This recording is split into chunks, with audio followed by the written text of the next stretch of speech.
안녕하십니까. 네, 오늘 국가직 9급 마무리하는 날입니다. 추가 채용 11번 보시면 행정행위의 부관에 대한 설명을 옳지 않은 것은 부관입니다. 부관, 효과 제한 등을 목적으로 주된 행정행위의 부관은 종된 규율입니다. 종된 규율. 종래에는 주된 행정행위에 붙이는 종된 규율이라고 안 보고 주된 의사표시에 붙이는 종된 의사표시라고 본 적이 있었습니다. 그 문제가 이제 부관의 위법성 판단할 때 부관의 가능성과 관련하여 법률행위적 행정행위만 붙일 수 있다, 이런 내용으로 이제 등장을 하는 건데요. 행정처분과 실체적 관련성이 없어서 부관으로서 붙일 수 없는 부담을 사법상 계약의 형식으로 행정처분에 상대방에게 부과하였더라도 이는 법치행정의 원리에 반하는 것은 아니다, 이렇게 되어 있는데, 이게 이제 기부금을 받으려고 했었습니다. 기부금을 받으려고 했는데 그게 골프장 건설 사업이었었죠. 골프장 건설 사업과 실질적 관련성을 맺고 있는 내용이 아니었었기 때문에 만약에 부관을 붙인다면은 그것은 부당결부금전직 위반으로 위법한 상황이었었습니다. 그래서 이렇게 부관을 붙이면은 그러면 항목간 영내법, 부관부과의 가능성과 부관의 한계 중에서 부관의 한계 부분, 항목간 영내법에서의 사항적 한계입니다. 사항적 한계. 여기에 이제 걸리는 상황이었었단 말이에요. 여기에 걸리는 상황이었었는데, 이러니까 기부금품을 달라고 부관을 붙일 수가 없는 상황이 돼가지고 이제 사법으로 도피를 시도를 했던 게 전라북도 지사였죠. 이렇게 해서 골프장 건설 사업자한테 이제 사법으로 도피를 하면서 뭐로 넘어갔냐면, 돈을 달라, 이쪽에서 승낙, 이렇게 해서 증여계약, 계약을 맺었단 말이에요. 일로 가게 된다고 하더라도 그것은 이제 기부금품법, 기부금품 규제법이나 이런 기부금품법들이 있는데, 이 기부금품법에도 위반이 되고요. 그 다음에 민법 103조에도 위반됩니다. 민법 103조에도 역시 위반이 된다, 이게. 그렇게 되면은 이거는 결국 일로 도망간 거잖아요. 일로 가면 사법상행이죠. 사법상행인데 이렇게 한다고 하더라도 결국은 법치행정의 원리에 반한다. 법치행정의 원리에 반한다. 이게 이제 결론이었었습니다. 사항적 한계, 부당결부금전칙에 위반되는 상황이었었고, 가게 되면 기부금품법에 위반되거나 아니면 민법에 위반되는 결론이 나오기 때문에 부관을 붙일 수 없다고 해서 사법으로의 도피를 허용할 수는 없다고 결론을 내렸던 판례입니다. 다음 두 번째, 기속행위도 법률에서 명시적으로 부관을 허용하고 있으면 부관을 붙일 수 있다. 원칙적으로는 재량행위에 대해서 부관을 붙이는 거죠. 할 수도 있고 안 할 수도 있고 이렇게 되는 거잖아요. 그죠? 1, 2, 3의 요건을 충족을 하게 되면 A 처분을 할 수 있다. 할 수 있다 이렇게 되어 있으니까 이거는 이제 할 수도 있고 안 할 수도 있고 하는 건데, 뭐 할 수도 있는 거라고요? 여기서 재량권 인정되는 거니까 부관 붙여서 할 수도 있다. 원래는 이제 재량행위에서 부관을 붙이는 거죠. 재량행위에는 저와 같은 명시적인 근거가 없다고 할지라도 부관을 붙일 수 있다, 조건을 붙일 수 있다와 같은 명시적인 규정이 없다고 하더라도 재량행위에서는 부관을 붙일 수 있는데, 기속행위는 원칙적으로 부관을 붙일 수가 없는 것이지만 명시적 규정이 있으면 그 범위 안에서는, 부관 붙이는 범위 안에서는 재량권이 인정됩니다. 거기서는 재량권이 인정되니까 부관을 붙일 수 있는 게 맞죠. 법에서 부관을 붙일 수 있다라고 하게 되면 뭐 전혀 문제 없습니다. 어떤 경우든 붙일 수 있는 거고요. 부담의 경우에는 다른 부관과는 달리 행정행위의 불가분적 요소가 아니고 그 존속이 본체인 행정행위의 존재를 전제로 하는 것일 뿐이므로, 이렇게 하고 들어갔는데요. 그래서 이제 이 불가분적 요소가 아니기 때문에 행정쟁송의 대상이 될 수 있다. 이건 지금 일부 취소쟁송 얘기를 하려고 하는 겁니다. 그러니까 독립쟁송 가능성을 인정을 하는 거죠. 독립쟁송은. 근데 우리가 일반적으로 학설에서 얘기하는 부담은 처분이고 기타 부관은 처분이 아니다. 부담은 처분이기 때문에 그래서 독립쟁송이 가능하다라고 보는 일반적인 부담긍정설의 입장과 조금은 달리 판례는 뭐라고 얘기하고 있어요? 판례는 분리가능성설과 비슷한 얘기를 하기도 했다는 걸 기억해 놓으셔야 됩니다. 저건 뭐예요? 불가분적 요소가 아니다라는 말을 했어요. 판례가 부담은 독립쟁송이 된다라고 얘기했을 때 처분성이 인정된다라는 말은 꺼낸 적이 없어요. 꺼낸 적이 없고, 물론 처분이 아니면 이거 안 됩니다. 물론 처분이 아니면 안 되는 건 맞는데 그걸 언급한 적은 없어요.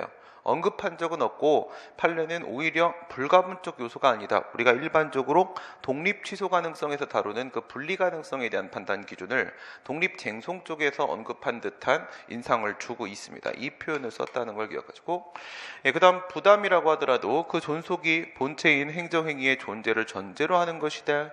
이것은 무슨 말이에요?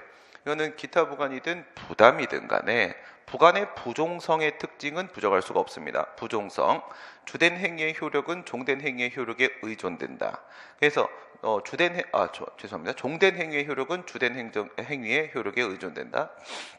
그러니까 이게 아무리 부담이라고 하더라도 여기에 있는 이 주대행정의 허가의 효력이 소멸하게 되면은 이건 자동 소멸입니다. 자동 소멸. 무효면 무효고 취소돼도 이것도 또 다시 바로 실효되고. 그래서 부종성입니다. 부종성.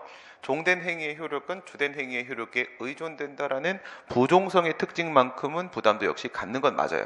근데 그것뿐이다라는 겁니다. 그것뿐이다. 그래서 독립쟁송을 긍정을 했습니다. 그 다음에 사후부관입니다. 사후부관 보시게 되면은 사후부관을 붙이는데 이거는 사후부관을 붙였다. 그러니까 새롭게 부관을 나중에 붙였다 이럴 수도 있고 이미 붙여놓은 부관을 이렇게 사후 변경한다 라고 말할 수도 있습니다. 사후 변경도 사후부관에 포함을 시켜서 일반적으로 얘기합니다. 사후 변경도 사후부관에 포함시켜서 얘기한단 말이에요. 법률에 명문의 규정이 있거나 명문의 규정이 있습니다. 명 생각해봐요. 그 변경이 미리 유보되어 있는 경우, 그리고 상대방의 동의가 있는 경우, 하나의 허용되는 원칙이지만 여기까지가 바로 뭐예요? 여기까지가 제한적 긍정설의 입장입니다. 원칙적으로 부관은 주된 행정행위를 할 때 같이 해야 되는 것이 맞습니다. 동시에 붙여줘야 되는 것인데 나중에 가고 부관을 또 붙이면은 상대방의 법적 안정성에 심각한 침해가 발생하기 때문에 동시에 붙이는 게 맞긴 한데 학설의 제한적 긍정설이 얘기하고 있는 건 요 세 가지입니다. 너무 당연한 거, 명문의 근거가 있을 때, 미리 유보되어 있을 때, 그리고 상대방의 동의가 있을 때. 그런데 우리 판례가 하나 추가한 게 바로 사정 변경입니다. 사정 변경. 사정 변경이 있을 때는 원래 뭐예요? 부동, 철사, 개벽 이렇게 해서 부담 불이행, 상대방의 동의, 철회권 유보, 사정 변경, 법령 개정, 법령상 철회 사유, 사정 변경. 이건 원래 철회 사유입니다.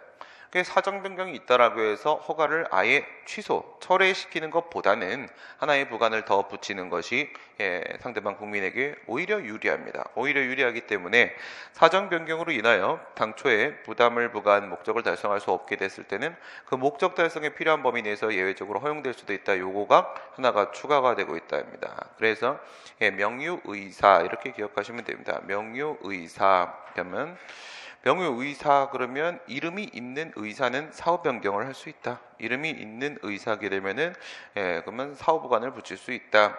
이 네 가지 판례가 말하는 것까지 포함하면 4개가 됩니다. 학설에 따르면 3개가 되는 것이고 사정 변경이 추가된 겁니다. 그 다음에 행정심판법상의 행정심판법은 84년도에 만들어졌죠. 1984년. 지금 2000년대죠. 행정심판의 청구는 처분의 효력이나 그 집행 또는 절차의 속행에 영향을 주지 않는다. 집행 부정지 원칙을 말하고 있는 거죠. 행정소송법 23조 1항도 마찬가지고 행정심판법 30조 1항도 마찬가지고 행정소송이나 행정심판을 제기한다라고 해서 자동으로 집행이 정지되는 것이 아니라 예외적으로만 집행정지를 인정을 하고 있습니다. 지금 우리의 행정쟁송법은 집행정지가 예외적 제도다. 이와 같이 사후적인 집행정지도 부정을 하고 있기 때문에 원칙적 부정이에요. 원칙적 부정입니다. 예외적 긍정입니다. 그러니까 사후적인 집행정지도 부정을 시키고 있으니까 이걸 생각하게 되면 사전적 집행정지의 의미를 가지는 예방적 금지심판은 도입될 수가 없었던 겁니다. 저것 때문입니다. 사전적 집행정지의 의미를 가지는 예방적 금지심판, 우선 최소한 사후적 집행정지라도 인정이 돼야 되는 거잖아요. 저거는 사후적 집행정지도 인정이 안 된다는 겁니다. 원칙적으로. 그렇기 때문에 예방적 금지심판이 은맹심판 도입되어 있는데 예방적 금지심판은 도입될 수가 없었던 겁니다. 예, 행정심판법에서 규정한 행정심판의 종류는 행정소송법상의 항고성에 대응하는 취소심판, 무효등각심판, 은명심판. 예, 이것도 이제 지금은 상당히 큰 의미를 가지고 있습니다. 예, 예전과 달리 지금은 이 취소심판이 취소과 동일한 기능을 수행해버리죠. 거부처분 취소심판. 옛날에 인정 안 되는 거였죠. 학설에 따르면. 이것도 마찬가지. 예, 무효등각의 심판도 이제는 거부처분을 그 대상으로 해도 됩니다. 재처분 의무가 명문으로 2017년도에 인정이 됐죠. 4월 18일 개정됐습니다. 예, 그리고 이제 은명심판 여기에는 소송으로 치게 되면 부작위 위법 확인 소송 부작위 부분하고 거부 부분까지 포함을 하고 있죠. 거부 부분까지. 예, 당사자 소송에 대응한 당사자 심판이 있다. 일반법상으로는 당사자 심판이 인정되지 않죠. 이게 인정이 안 되고 사립학교 교원이 교원 소청 심사를 청구한다라거나 아니면 근로자가 구제 신청을 신청한다라거나 이런 것들은 당사자 심판이 맞기는 한데 그것은 교원지휘법이나 근로기준법 그리고 노동조합 및 노동관계조정법 그리고 노동위원회법 등등의 우리 개별법에서 당사자 심판을 인정하기 때문에 인정되는 것뿐입니다. 예, 일반법상으로는 당사자 심판이 없고 항고심판만 인정이 되고 있다. 행정심판위원회는 취소심판 청구가 이유가 있다고 인정되는 경우에도 이를 인용하는 것이 공공복리에 그게 위배된다고 인정하게 되면 그 심판 청구를 기각하는 재결을 할 수 있다. 예, 행정소송법은 28조의 사정 판결에 대한 규정을 두고 있고 그 다음 행정심판은 44조의 사정 재결에 대한 규정을 두고 있습니다. 양쪽 모두 다 이 대표적인 공익우선 조항입니다. 대표적인 공익우선 조항, 공공복리를 고려한 판결과 재결을 인정을 하고 있고요. 이것은 이론적으로는 비례원칙이 반영된 것이라고 봅니다. 비례원칙, 이익 형량을 하고 있는 거 아니겠습니까? 그래서 소송과 심판의 절차임에도 불구하고 법원의 재량으로 행정심판위원회의 재량으로 사정판결과 사정재결한다. 이렇게 말을 하게 됩니다. 재량으로.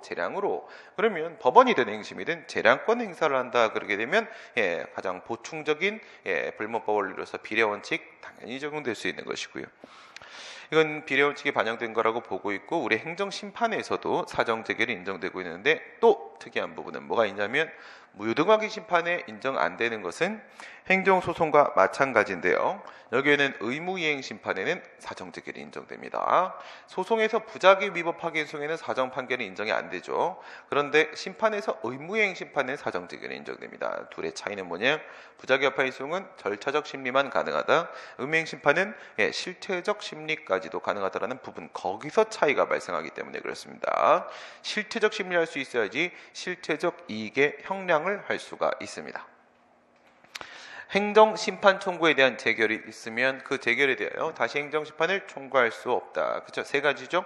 재결, 그 다음에 그 심판의 대상이 되었던 처분 및 부작위 여기까지입니다. 재결, 그 다음 심판 대상이 되었던 처분과 부작위, 재심판 청구 금지라고 말을 하게 되고요. 이건 51조의 근거를 두고 있습니다. 손실보상입니다. 행정상 손실보상에 대한 제도는 사법관계에서 인정되지 않고 공법관계에서만 유독 인정되는 특수한 제도이죠. 적법한 행위임에도 불구하고 손해를 전보해주는 그런 제도입니다. 손실보상은 공공필요에 의하여 그러니까 23조 사망이죠. 공공필요부터 시작을 합니다. 그러니까 이거는 공공복리고 공공복리 공익이 되는 것이고 필요는 이익형량입니다. 이익 형량은 23조 1항에 있는 재산권 보장 규정과 형량을 하자는 얘기가 되는 겁니다.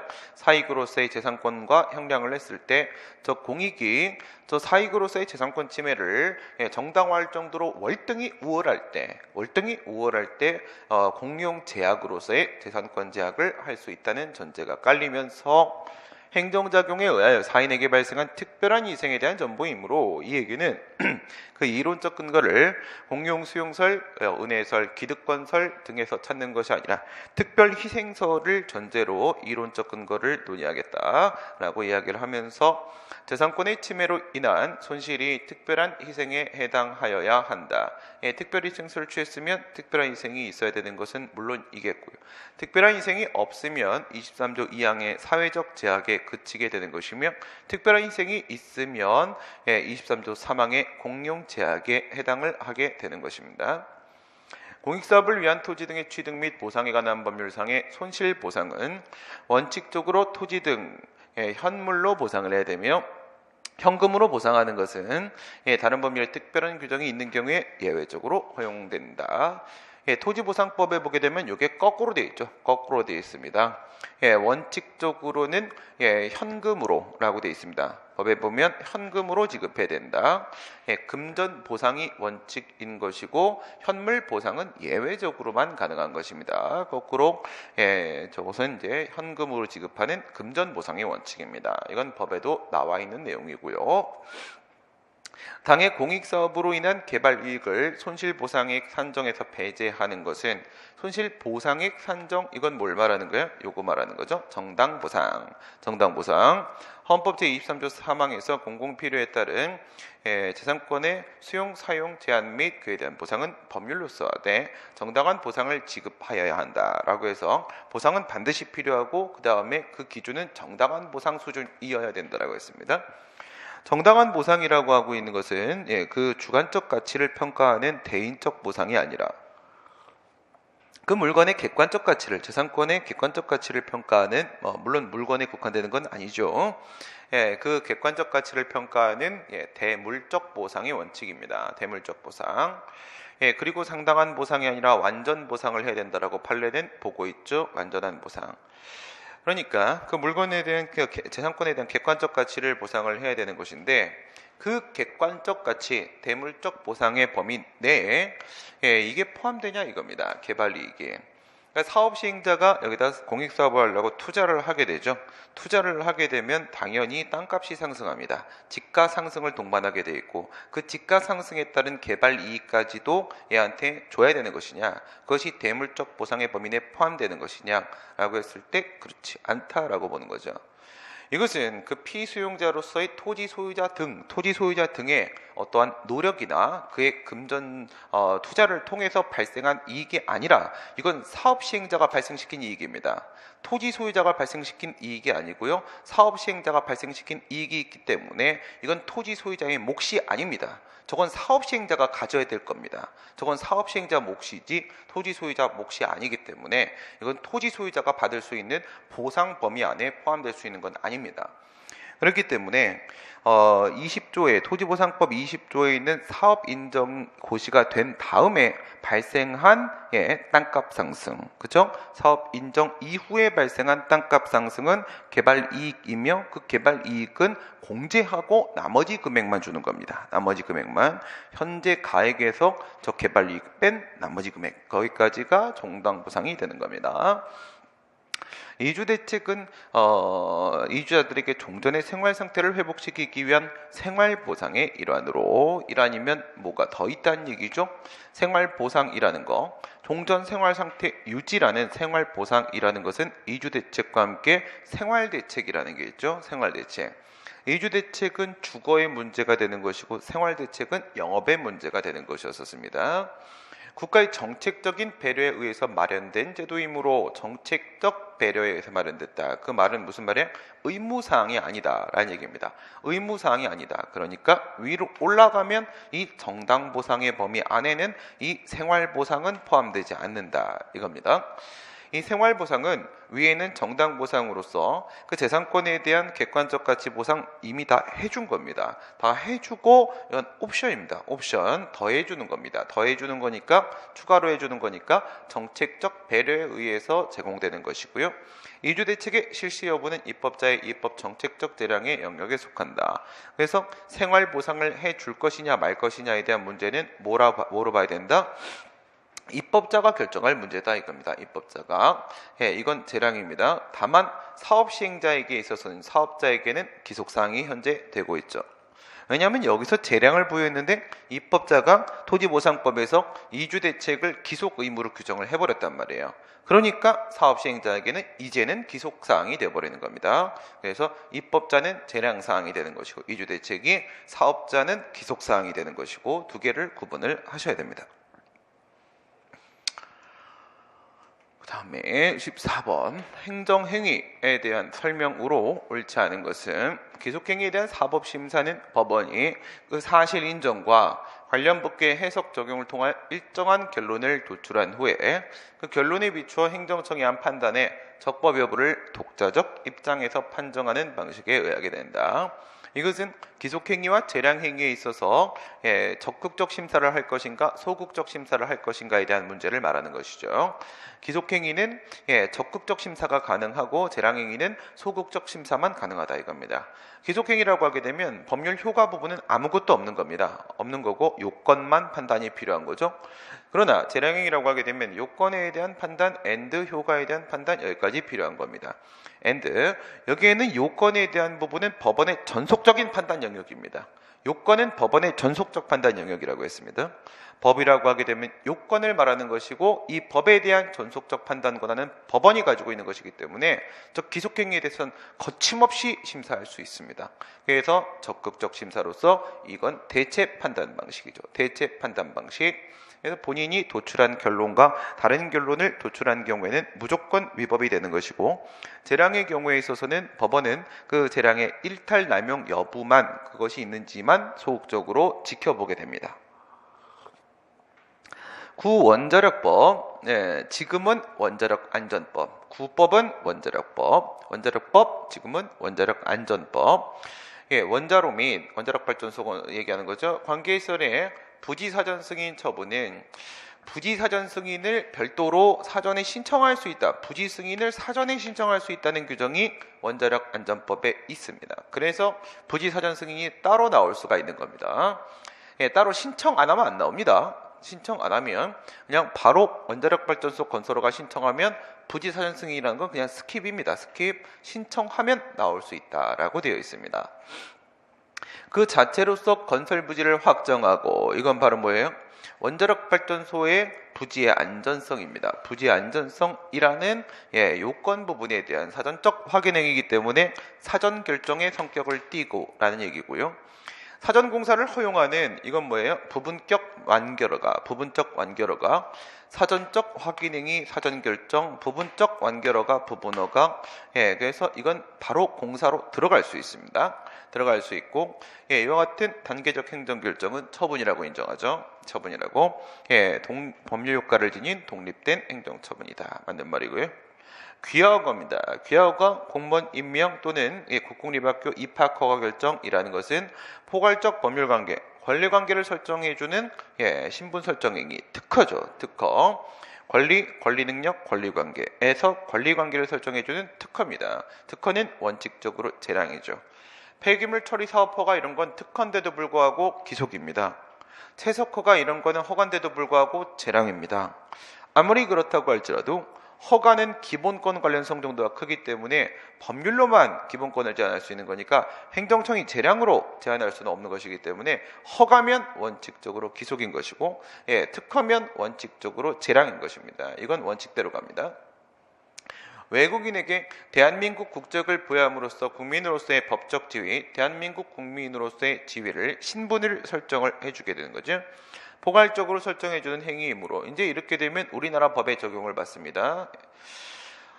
법무부 장관의 귀하 신청인이 국적법 소정의 귀하 요건을 모두 갖춘 경우에는 관계법령이 정하는 제한 사유 외에 공익상의 이유로 귀하를 거부할 수 없다. 아니죠. 거부할 수 있습니다. 재량이기 때문에 거부할 수도 있습니다. 공익상의 이유 이게 재량권 행사의 기본 아니겠습니까? 지적 공부, 지적으로 공부를 하는 겁니다. 소관청의 지목 변경 신청 반려 행위는 국민의 권리관계를 영향을 미치는 것으로 항고성의 대상인은 행정처분이다. 그렇죠. 토지라고 하게 되면 지목 변경 신청이었습니다. 그다음 건물이라고 하게 되면요 용도 변경 신청이었습니다. 지목 변경 신청, 용도 변경 신청에 대한 반려 행위는 밀접한 관련성, 재산권 행사에 대한 밀접한 관련성을 맺고 있기 때문에 처분이라고 판례가 인정하고 있는 대표적인 두 가지죠. 행정소송의 피고 적격에 대한 설명으로 옳지 않은 것은 행정권한을 위탁받은 공공단체 또는 사회인 공공단체는 누구를 말하는 거야? 지방자치단체와 기타 공법상 법인을 말하는 겁니다. 그러니까 지방자치단체 기타 공법상 법인으로서의 사단법인, 재단법인, 영조물법인과 그리고 사인, 얘는 공무수탁사인이죠.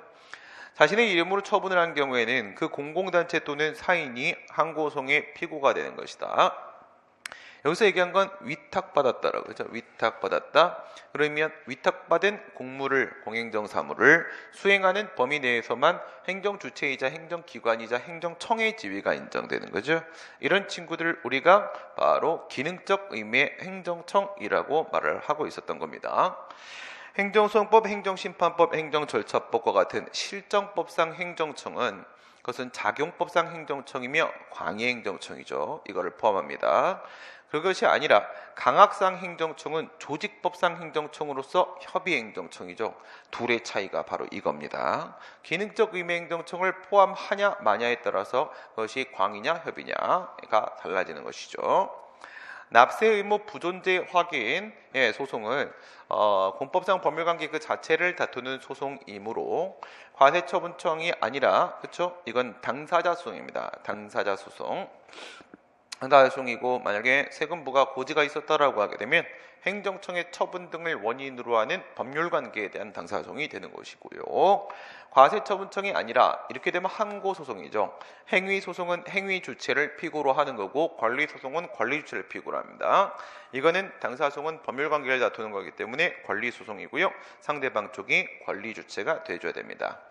법률관계 한쪽 당사자인 국가나 공공단체 그리고 그 밖의 권리주체 어디 나오는 얘기입니까? 행정소송법 39조 당사자소송의 피고적격에 나오는 얘기고요. 이 그 밖의 권리주체가 바로 마지막 하나 남은 거 얘가 지방자치단체이면서 기타 공법상 법인을 포함하는 거니까 한 개 남았죠. 얘가 공무수탁사인입니다. 공무수탁사인. 행정처분을 행할 적법한 권한이 있는 상급행정청으로부터 내부 임을 받은 데 불가한, 다시 말해 불가는요 권한의 귀속점이 이전되지 않았다. 하급행정청이 권한 없이 얘는 권한을 안 가지고 있죠. 자신의 이름으로 행정처분을 한 경우에는 하급행정청이 항고소송의 피고가 된다. 정당한 권한이 없는 자의 행위 문제가 되는 것이죠. 그랬을 때 외부적 명의자가 피고가 되는 것이고 피고 적격자 그리고 정당한 권한자는 피고 적격을 갖지 않습니다. 정당한 권한이 있는지 없는지에 대한 문제는 그것은 본안 판단에 들어가서 주체 하자와 관련된 처분의 위법 판단 문제가 된다라고 했습니다. 관련하여 위임전결 규정을 위반한 경우에는 그 사실만으로 위법해지는 것은 아니다라는 우리가 문제를 어저께 풀어봤습니다. 위임전결 규정 위반만으로 위법해지는 것은 아니다라는 문제가 있었죠. 대외적으로 의사를 표시할 수 없는 내부 기관이라도 누군지 한번 생각을 해보세요. 얘가 행정처분의 실질적인 의사가 그 기관에 의해서 결정되는 경우에는 그 내부 기관에게 항고소송의 피고 적격이 있다 이렇게 되어 있습니다. 그러면 비교를 한번 해보겠습니다. 우리가 얘기하는 일반적인 행정청은 무엇을 말하는 겁니까? 결정권과 표시권을 가지고 있는 행정청이죠. 행정기관 중에서 결정권, 표시권을 갖고 있어야 됩니다. 우리가 알고 있는 일반적인 중앙행정기관의 장 같은 경우에는 결정권, 표시권 다 가지고 있죠. 그런데 우리가 처분적 조례에 대해서 소송을 제기한다라고 하게 되면 조례 제정이라는 결정은 지방의회가 하게 되고 그 다음에 조례 공포라는 표시는 지방자치단체장이나 교육감이 하게 된다. 의결기관 그리고 집행기관 이 중에 피고는 누가 된다? 표시권을 가지고 있는 집행기관이 된다고 했습니다. 그러면 그렇게만 봐도 이게 맞는 얘기가 되는 것인데요. 이거를 뭐로 보시냐면 징계처분으로 보세요. 징계처분. 징계처분 같은 경우에는 징계위원회가 징계 여부 및 징계 내용을 의결을 하게 되고 그 다음 징계권자, 보통 임용권자죠. 징계권자가 그에 따른 징계처분을 하게 됩니다. 이렇게 되면은 징계위원회가 결정한 내용 그대로 얘는 말하는 거 외에는 할 수 있는 게 없습니다. 그렇다고 하더라도 다시 말해 결정권은 징계위가 행사하게 되고 표시권은 징계권자가 행사를 하게 되는데 그렇다 하더라도 얘가 결정한 대로만 움직인다고 하더라도 피고는 징계권자입니다. 징계권자 역시 표시권입니다. 조례에 있어서의 공포하는 표시권을 가진 쪽, 그 다음에 징계처분의 의사를 표시하는 징계권자, 표시권을 가진 쪽이 피고 적격이 있는 것입니다. 실질적인 의사는 누가 결정하는 겁니까? 이거는 지방의회가 그리고 징계위원회가 결정을 하는 것이지만 그 내부기관, 내부적 의결기관에 불과하기 때문에 결정권 가지고 피고 적격을 우리가 결정 내리지는 않습니다.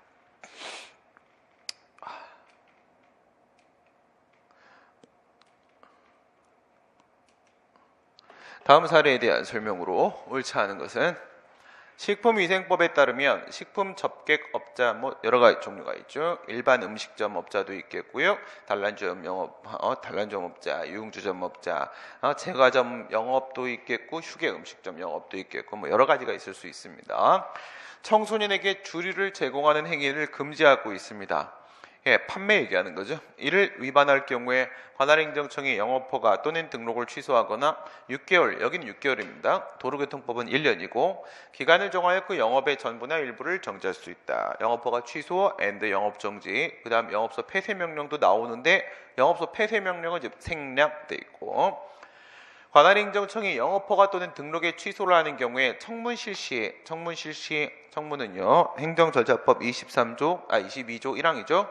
22조 1항에 보면 행정청이 필요하다고 인정할 때, 그 다음 법에 명문의 근거가 있을 때, 세 번째, 취소할 때, 신청할 때 이거죠. 허가 취소나 자격 박탈 시 사전 통지 이후에 신청하면 이렇게 되어 있는데, 이건 뭐냐면 개별법에 명문 규정이 있는 경우입니다. 개별법에 명문 규정이 있습니다.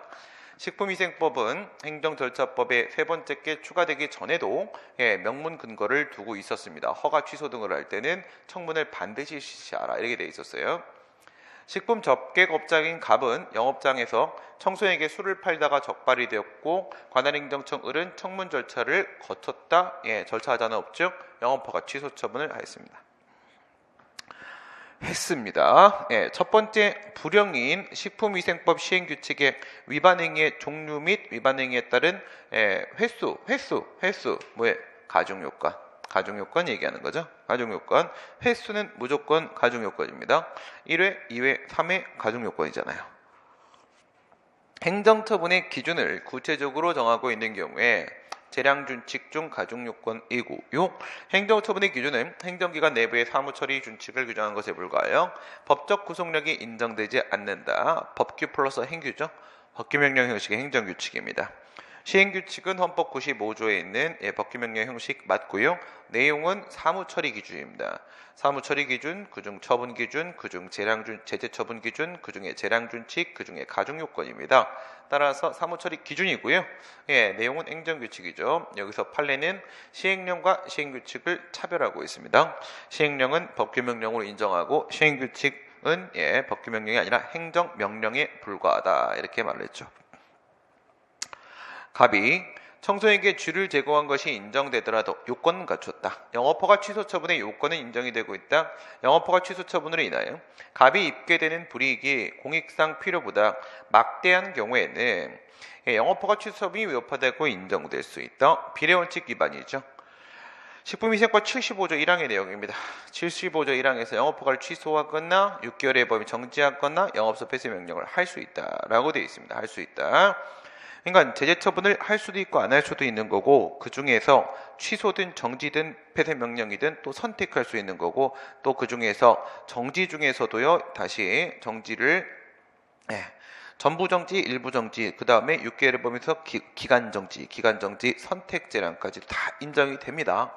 인정이 되는데 여기서 지금 공익보다 뭐가 더 크다는 거예요? 사익이 더 크다는 겁니다. 침해되는 사익이. 달성할 수 있는 공익보다 침해되는 사익이 더 큰 경우라고 하게 되면 비례원칙 위반이 되니까 여기서는 영업정지를 했었어야 된다라는 얘기가 되는 것이죠. 그러면 비례원칙 위반으로 재량이 하자 재량의 남용이 인정될 수 있습니다.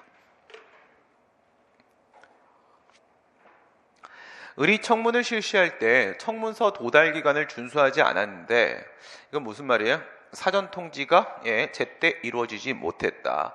행정절차법에 따르게 되면 10일의 도달 기간을 인정을 하고 있죠. 10일 전에 줘야 되죠. 갑이 이에 대하여 이의를 제기하지 않았고 청문일에 출석하여 그 의견을 진술하고 변명함으로써 방어의 기회를 충분히 가졌다면 청문서 도달 기간을 준수하지 아니한 영업허가 취소 처분의 하자는 치유되었다고 볼 수 있다. 하자가 우선 있는 겁니까? 그렇죠. 사전 통지가 잘못된 거니까 위법한 처분인 게 맞고요. 그런데 여기서 지금 하자가 치유되었다 두 가지 정도를 여러분들 생각을 해보셔야죠. 첫 번째, 우리가 일반적으로 하자가 치유된다라고 했을 때 하자 치유의 사유는 사후적 요인을 가지고 적법하다고 인정을 하는 건데 그 사후적 요인이 보통은 사후 보완이나 사후 초안과 같은 행정청의 행위로 등장을 하게 됩니다. 사후적 요인이 행정청의 사후 보완 초안 등의 행위로 보통 등장을 하게 되는데, 이거 같은 경우에는 행정청이 어떤 행위를 지금 보완한 건 없습니다. 그것이 아니라 그 플러스 알파 그 외의 사후적 요인이 발생을 한 것뿐이고요. 그 사후적 요인이 바로 이 친구가 성실하게 준비해서 방어권 행사를 정상적으로 해냈다라는 것입니다.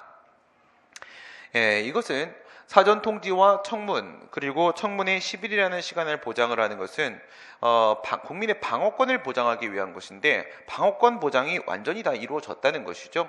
그래서 하자가 치유되었다라고 말을 하는 건데, 또 한 가지 기억해야 될 점이 뭐였느냐?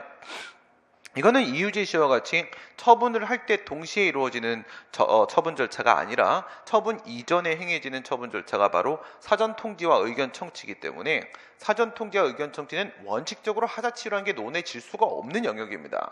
하자치유 논의는 시작도 될 수 없는 영역이기 때문에 오직 이것만 존재하는 거라고 했습니다. 이것만. 상대방 국민의 노력을 통한 사후적 요인이 발생했을 때 하자를 치유한 유일한 상황이다.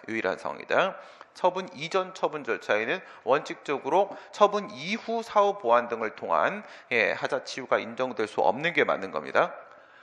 갑이 영업허가 취소 처분 취소를 제기하여 인용 판결이 확정되어도, 우리가 일반적으로 인용 판결 그러면 그것은 전부 인용 판결 말하는 것이고요. 이거는 이제 취소 판결 확정이죠. 그러면 취소 처분 취소 판결이 나온 겁니다. 영업허가 취소 처분의 효력이 바로 소멸하는 것이 아니고, 판결의 기속력에 따라 영업허가 취소 처분이 을에 의하여 행정청에 의해서 취소되면 비로소 영업허가 취소 처분의 효력이 소멸하는 것이다. 이건 형성력이 부정된다라고 말을 하는 거죠. 그렇지 않고 두 가지를 떠올리셔야죠. 행정소송법 4조 1호에서 취소를 규정을 하면서 처분 등의 위법성을 확인하는 소송이 아니라 처분 등의 취소 또는 변경을 구한 소송이라고 했으므로, 취소 소송은 4조 1호에 기초하였을 때 100% 형성소송이라고 이해될 수 있으며, 또 행정소송법 29조 1항에 따르게 되면 형성력을 소송의 제3자한테 확대 인정하는 대세에 대한 규정을 두고 있기 때문에 이것을 근거로도 간접적으로 형성소송이라 볼 수 있습니다. 소송이 형성소송인가 이행소송인가 확인소송인가에 대한 문제는 거기서 인용 판결이 나왔을 때 과연 그것이 형성 판결인가 이행 판결인가 확인 판결인가를 통해서 파악을 하게 되는데, 이것은 형성소송이고 형성 판결이기 때문에 형성 판결이라고 하게 되면 형성효 플러스 소급효가 인정되는 것이고, 당연하게 소급하여 당연하게 효력이 소멸되는 겁니다.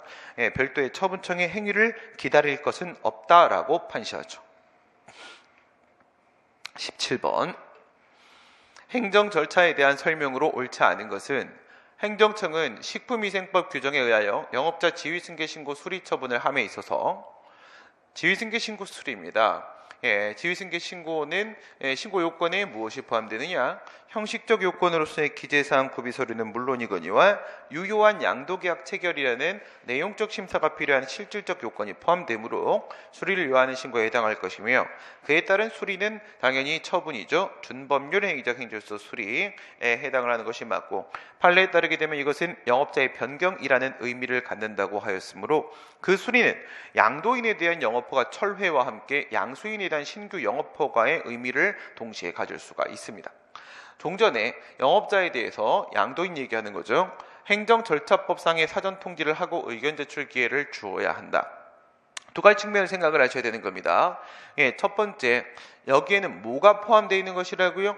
양도인에 대한 영업허가 철회가 포함되어 있는 것이다. 그러면 그 철회라는 것은요, 이건 기득권을 침해하는 적극적 불이익 처분이지 기대권만 침해하는 소극적 불이익 처분이 아니므로 당연히 사전 통지와 의견 제출 21조 1항과 22조 3항에 있는 권익 제한 의무 부과의 권리 제한, 권익 제한에 포함되는 거 맞고요. 맞고 적용 대상입니다. 문제 없고요. 적용 대상 부분 문제 없고, 그다음 사전 통지와 의견 제출은 당사자 등에게 행하도록 되어 있는데, 이 양도인은 영업허가 철회의 직접 상대방이 되는 것이죠. 판례에 따르면. 따라서 당사자 등 중에 당사자에 포함되는 것이어서 전혀 문제 없고, 사전 통지, 의견 제출 다 필요한 게 맞습니다. 물론 소송의 원고 적격도 인정됩니다. 상대방이니까. 퇴직연금의 환수 결정은 당사자에게 의무를 과하는 처분이므로 퇴직연금의 환수 결정에 앞서 당사자에게 의견 진술의 기회를 주지 아니하였다면 위법하다. 예, 이건 안 줘도 되는 것이죠. 예, 비슷한 것들이 뭐가 있습니까? 예, 세금을 체납했을 때 가산금을 부과하는 경우 이런 것도 역시 이미 법에 의해서 확정돼 버리는 경우에 해당을 하겠죠. 또 추가 근로를 했을 때 그에 따른 추가 수당을 지급하는 경우 이것도 내가 추가 수당을 주겠다는 결정이 필요한 것이 아니라 추가 근로를 하면 그냥 바로 추가 수당이 산정되는 겁니다. 금액이. 그렇기 때문에 이런 것들은 어디에 해당을 하는 것이냐면 의견 청취의 예외 사유 생각을 해보세요. 긴급 재판 곤란 포기입니다. 긴급 재판 곤란 포기에서 그 재판, 이 재판 부분이 재판 등을 통해서 이미 확정된 상황이라면 그거잖아요. 이거는 의견을 듣는다고 바뀔 게 아무것도 없습니다. 따라서 이건 확정된 상황이므로 의견 진술의 예외 사유에 해당을 하는 겁니다. 긴급 재판 곤란 포기에 포함이 되는 것이고, 행정청은 행정절차법 38조에 따른 공청회와 병행하에서만 정보통신망을 이용한 공청회를 실시할 수 있다. 정보통신망만 이용한 공청회, 전자공청회만 할 수는 없는 것이죠. 그러면 이 오프라인 공청회만 하는 건 가능한 것이죠. 오프라인 공청회와 온라인 공청회를 같이 병행하는 것도 가능한 것이죠. 이것만 하는 건 안 됩니다. 따라서 병행해서만 할 수 있다라는 말은 맞는 말이 되는 것이죠. 네 번째, 행정청이 적당한 처리 기간 내에, 적당한 처리 기간이라고 지금 말을 하고 있는 건 뭐냐면 행정절차법 제19조 1항에 있는 처리기간 설정 공표를 말하는 겁니다. 우리나라에 있는 모든 처분은 전부 다 13일, 7일, 15일 등등등 그 처리기간, 처분기간이 전부 다 정해져 있습니다. 그 기간 내에 19조 1항 처리기간 설정 공표, 처분을 처리하지 아니하였을 때는 신청인은 해당 행정청이나 그 감독행정청에게 신속한 처리를 요청할 수 있다. 니들이 약속한 시간이 지났는데 왜 이러냐라고 요청할 수 있습니다. 그러나 그 뒤에도 아직도 처리를 안 한다고 해서 신속 처리 요청권 위반으로 처분이 위법해, 부작위가 위법해지는 건 결코 아닙니다. 그냥 요청할 수 있는 겁니다. 그냥 요청할 수 있는 겁니다. 신속 처리 요청권은 19조 4항에 있습니다. 19조 4항에 19조 1항에 있는 처리기한 설정 공표에 대한 그 보완 수단으로 19조 4항에 신속 처리 요청권 규정이 있습니다.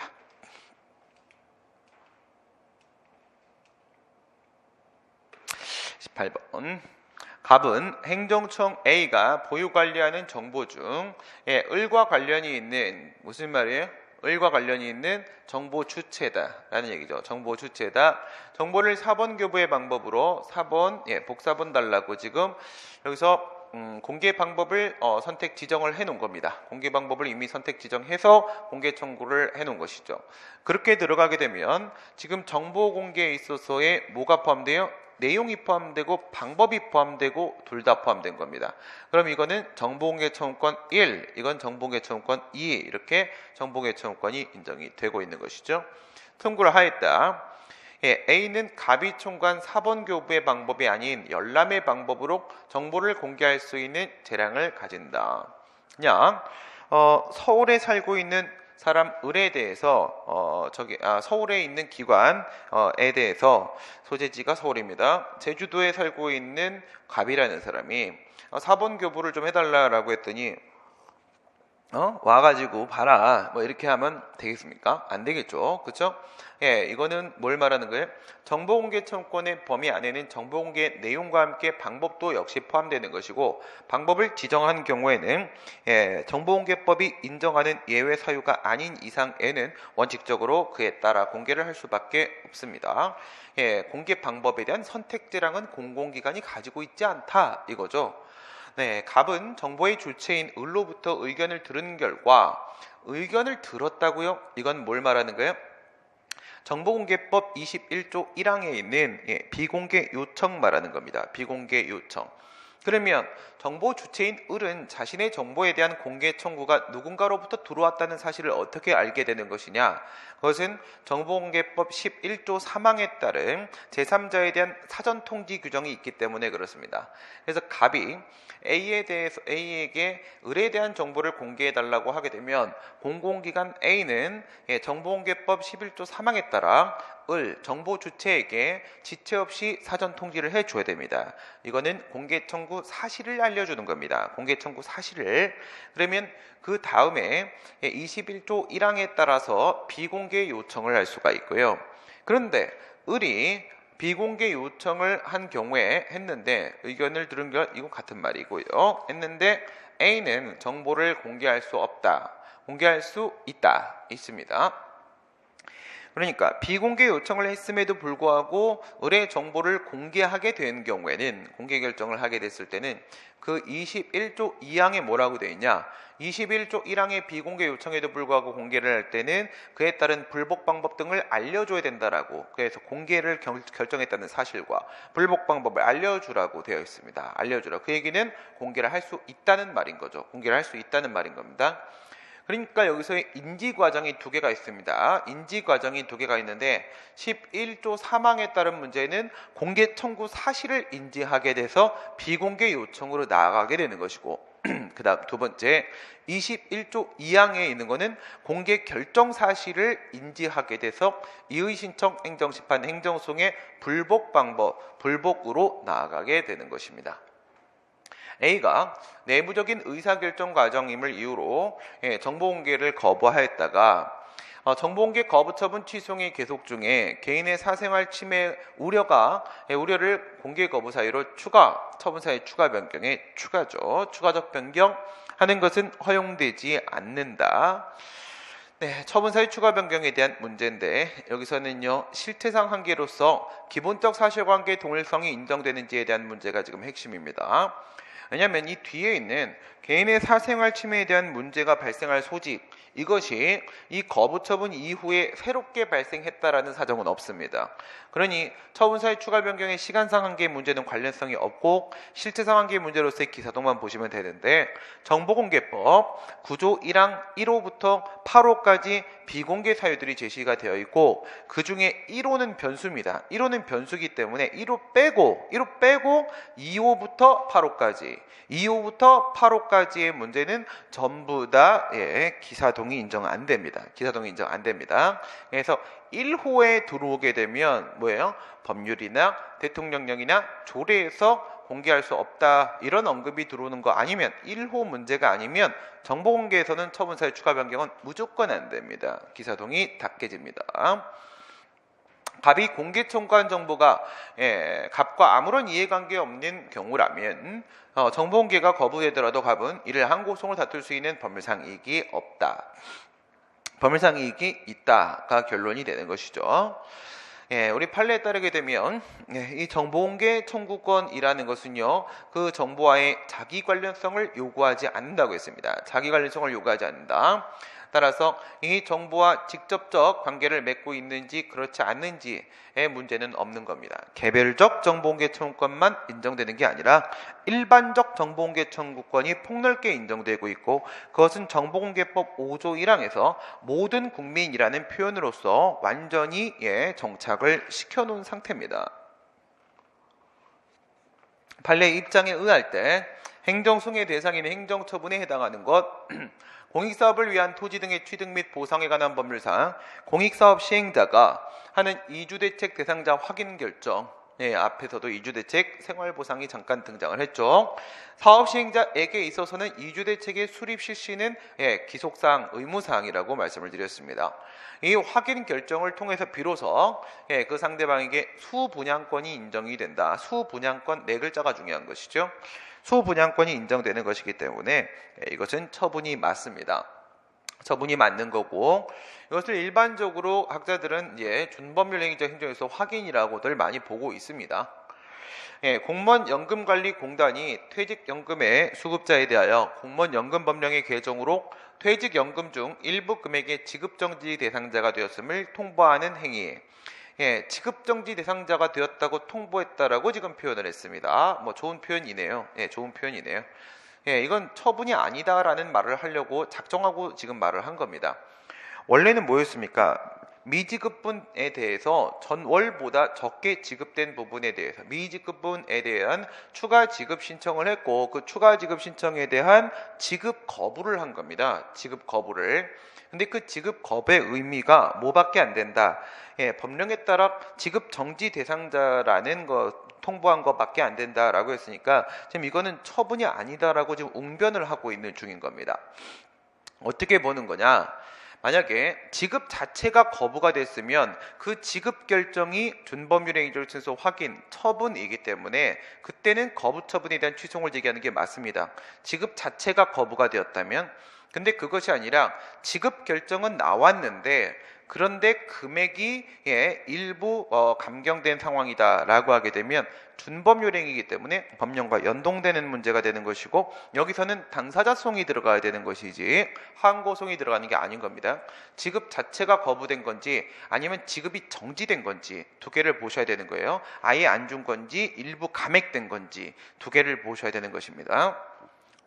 구남녀차별 금지 및 구제에 관한 법률상 국가인권위원회가 한 성희롱 결정과 이에 따른 시정조치 권고, 표현이 권고 이렇게 되어 있기 때문에 행정지도로서 비권력적 사실행위가 아니겠는가라는 의문이 들 수도 있겠지만은 성희롱 결정에 의해서 그 강사에게는 인격권 침해가 발생을 했었고, 그다음 두 번째 시정조치 권고 이 부분에 의해서 그 공공기관에게는 시정조치 의무가 부과가 됐었습니다.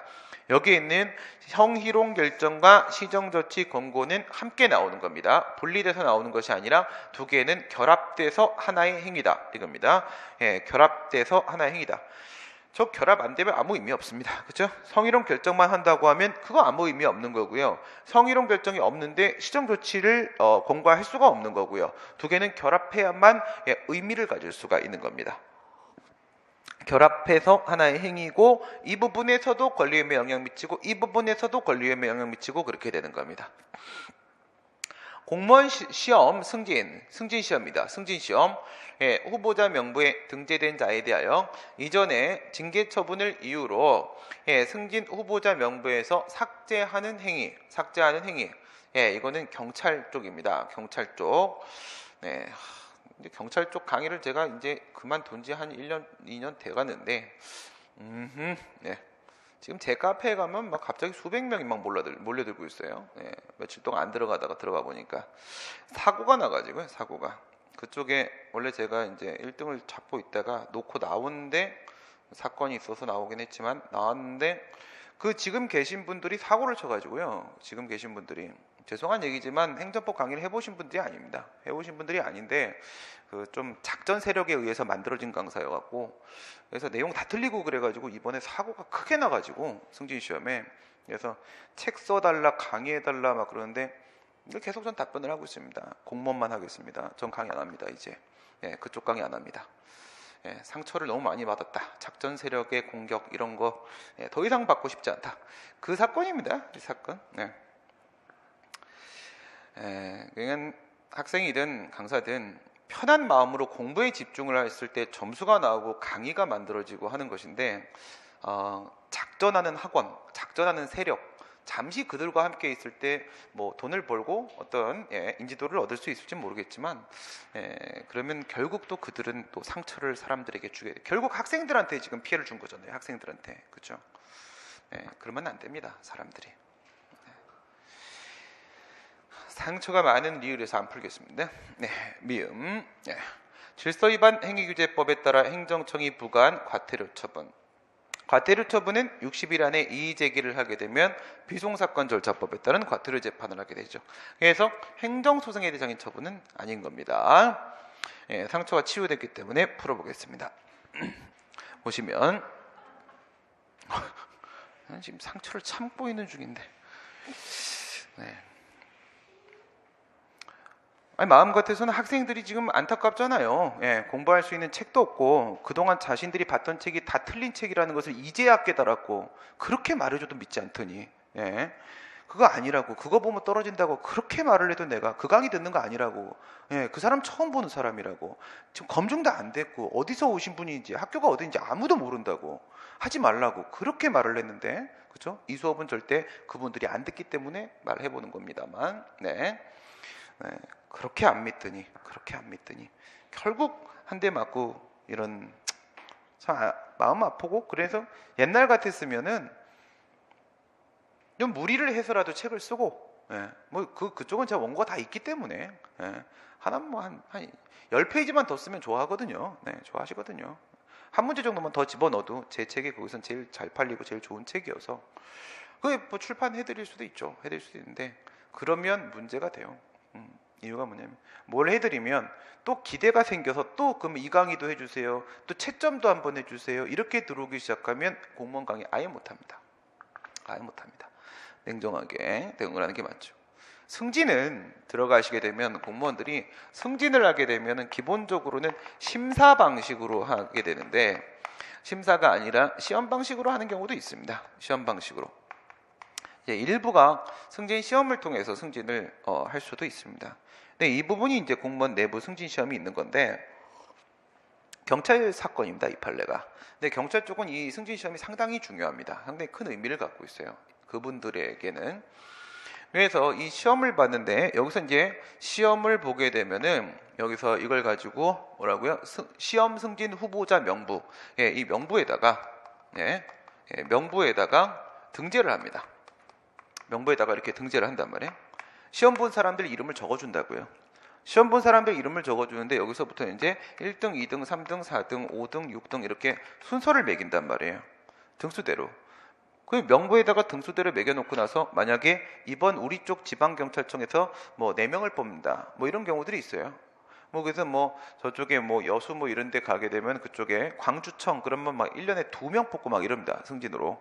그래서 이렇게 뽑는다고 쳐봐요. 이렇게 뽑는다. 그럼 밑에 있는 사람들 떨어진 거죠.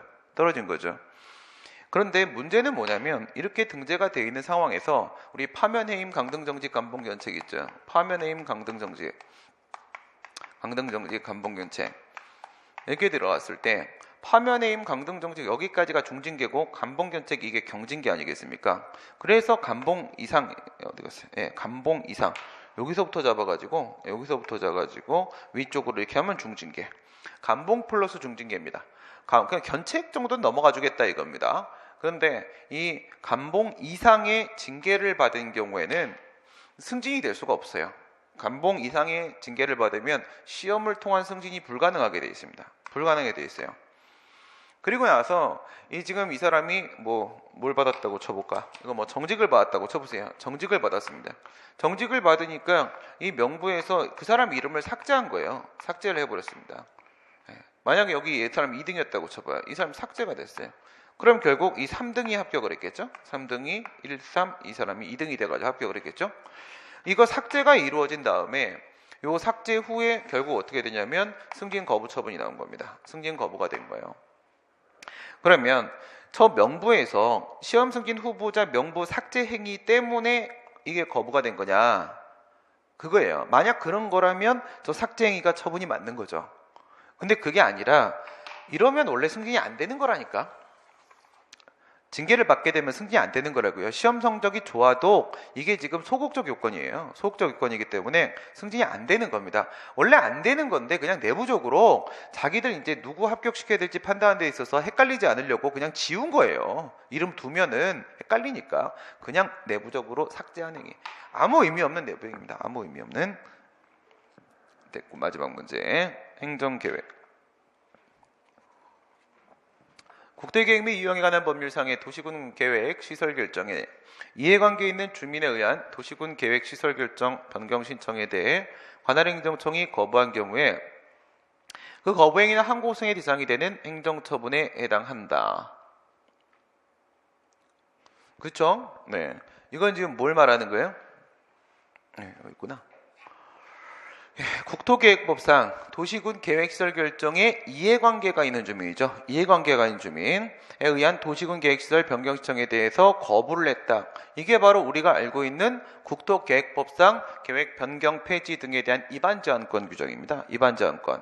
그래서 보통은 이렇게 나오죠. 그 구역 안에 토지 등을 소유하고 있는 주민 이렇게 표현을 했는데 그 토지 등을 소유하고 있는 주민을 그냥 이해관계에 있는 주민이라고만 표현을 한 것이고요. 그러니까 여기서는 신청권이 인정이 되는 거고 신청권이 인정되니까 거부 처분으로 성립될 수가 있는 겁니다. 그렇죠? 도시 군 계획 시설 결정이면 이거는 계획 처분 맞잖아요. 계획 처분. 그죠? 계획 처분인데 이 처분을 변경해 달라고 했죠. 변경해 달라고. 변경은 기존의 처분을 취소하고 새로운 처분을 발령하는 것이기 때문에 기존의 처분을 취소하는 것도 처분에 대한 취소니까 이게 처분이고요. 새로운 처분을 발령하는 것, 계획을 세우는 것도 역시 처분이잖아요. 그러니까 이게 결합된 변경은 당연히 처분입니다. 그러므로 이것은 분명히 변경이라는 처분을 신청한 건데 포인트는 신청권이 인정되냐 안 되냐에 대한 문제였었고 도시계획법상의 위반제한권을 근거로 신청권이 인정될 수 있으니까 결국 거부가 처분이 될 수 있는 거죠. 행정절차법상 행정계획의 절차상 통제 방법으로 관계 행정기관의 협의와 주민 이해관계인의 참여에 관한 일반적인 규정을 두고 있다. 독일은 그렇고요. 독일은 그래서 우리나라의 인허가 의제 제도가 아니라 거기에는 집중효 제도라는 게 따로 있어요. 우리 거보다 좀 더 폭넓은 그리고 계획이 포함되는 집중효 제도라는 게 따로 있습니다. 독일 행정절차법에는 행정계획에 대한 내용이 포함되어 있습니다. 그런데 이게 1987년도 우리나라 행정절차법 안에는 행정계획에 대한 통칙이 들어가 있었습니다. 그랬다가 1996년도 12월 달에 행정절차법이 제정될 때 행정계획 부분이 그때 삭제가 됐습니다. 그래서 지금 행정절차법에는 신입처지에만 포함되어 있는 거고 개가 포함이 안 되어 있는 겁니다. 행정계획이. 지금 우리 법에는 행정계획에 대한 내용이 없었습니다. 87년도에 있었다가 사라졌기 때문에 질문한 겁니다. 행정주체가 행정계획을 결정함에 있어서 이익형량을 전혀 행하지 않거나 이익형량의 고려 대상이 마땅히 포함된 대상을 누락한 경우에 이익형량을 하였으나 정당성과 객관성이 결여된 경우에는 그 계획 결정은 형량의 하자가 있어서 위법하다. 첫 번째, 이거 전혀 안 했다. 이건 뭘 말하는 거예요? 형량의 혜택. 사실 혜택가 그런 의미는 아닌데 불행사하고 혼용해서 사용하는 경우들이 많이 있다고 했습니다. 여기서는 그냥 우리가 형량의 혜택이라고 부르기 때문에 불행사로 그냥 느끼세요. 음미는 불행사로 음미하시고 남들 부르는 대로 혜택이라고 부르시고 형량의 혜택, 이건 형량의 흠결, 이거는 오형량의 상황을 말하는 것이죠. 세 개를 합쳐서 형량의 하자라고 하는 겁니다. 행정계획에서 재량이 인정되면 그런 걸 우리가 계획재량이라고 하게 되고요. 그 계획재량은 사실 재량행위가 아닙니다. 그건 재량이 아니에요. 계획재량이라는 것은 형성의 자유입니다. 재량이라는 것은 어쨌든 법에서 정해놓고 있는 법적 효과의 그 테두리 안에서 구체적 법적 효과를 선택하는 게 재량이에요. 법이 아웃라인 그리는 겁니다. 정해준 거고 그 중에 하나를 고르는 게 재량인 겁니다. 고르는 게. 그런데 계획재량이라는 것은 이 법에서 정해놓은 게 아무것도 없어요. 아무것도 없는 거고 행정부가 완전히 새로운 질서를 형성해내는 것입니다. 그런 건 우리가 형성의 자유라고 합니다. 형성의 자유. 이런 걸 여러분들이 어디서 보시게 되냐면 입법 형성의 자유 이런 얘기 하잖아요. 그렇죠? 국회는 입법 형성의 자유를 가지고 있다. 법률을 통해서 새로운 질서를 만드는 거거든요. 그 법이 없었다가 법이 생기면 이걸 통해서 그동안 없었던 완전히 새로운 상황을 만들어내는 거예요. 그럴 때 우리가 입법 형성의 자유라고 얘기하지 않습니까? 이건 행정부가 형성해내는 거예요. 행정부가. 형성의 자유에는 우리가 알고 있는 행정법의 일반 원칙 정도의 수준으로는 이거를 통제할 수가 없어서 그래서 특유의 한계 법리로서 형량 명령 원리라는 것을 따로 인정을 하고 있는 겁니다. 형량 명령 원리는 그래서 비례 원칙이 아닙니다. 비례 원칙이. 그게 비례 원칙이라면 계획재량을 재량으로 우리가 낮춰보게 되는 거예요. 저거는 형성의 자유이기 때문에 형량 명령 원리는 그게 아무리 이익형량의 문제라고 하더라도 이거는 비례 원칙과 같은 레벨로 볼 수 있는 문제가 아닌 겁니다. 이거는 특유의 한계 법리입니다. 비례 원칙이 아닙니다. 비례 원칙의 일종이 아닙니다. 구속력이 없는 행정계획이 아니라고 할지라도 국민의 기본권에 직접적으로 영향을 끼치고 법령의 뒷받침에 의하여 그대로 실시될 것이 틀림없을 것으로 예상되는 때에는 예외적으로 헌법소원의 대상이 될 수가 있다. 그렇죠. 요 표현 조심해야 될 점이 하나가 있었죠. 저 비구속적 계획안에 대한 문제도 있었지만 우리 모두 있었습니까? 저거 또 있었죠. 1994년도 서울대학교 입학 요강, 주요 요강. 거기서도 마찬가지고 여기서도 마찬가지고 이렇게 법령에 의해서 뒷받침을 받게 되고 그대로 실시될 것이 틀림없는 경우에 있어서 행정처분을 인정한 건 아니라고 했습니다. 행정처분을 인정한 건 아니고 공권력 행사성까지만 인정을 한 겁니다. 그래서 처분이 공권력 행사보다 조금 더 엄격한 개념, 조금 더 좁은 개념이란 말이죠. 공권력 행사까지는 인정을 했지만 이것이 처분으로 인정한 건 아니었다. 처분으로 인정했다면 헌법 소원의 대상이 못 됐을 겁니다. 못 됐겠죠. 보충성 원칙 때문에. 네, 이렇게 해서 우리가 국가직 구급에 대한 문제, 최근 5년간 문제를 마치도록 하고요. 다음 주부터는 우리가 지방직 구급 문제로 넘어가도록 하겠습니다. 네, 여기까지 하고 마치도록 하겠습니다. 고생했습니다. 수고하셨습니다.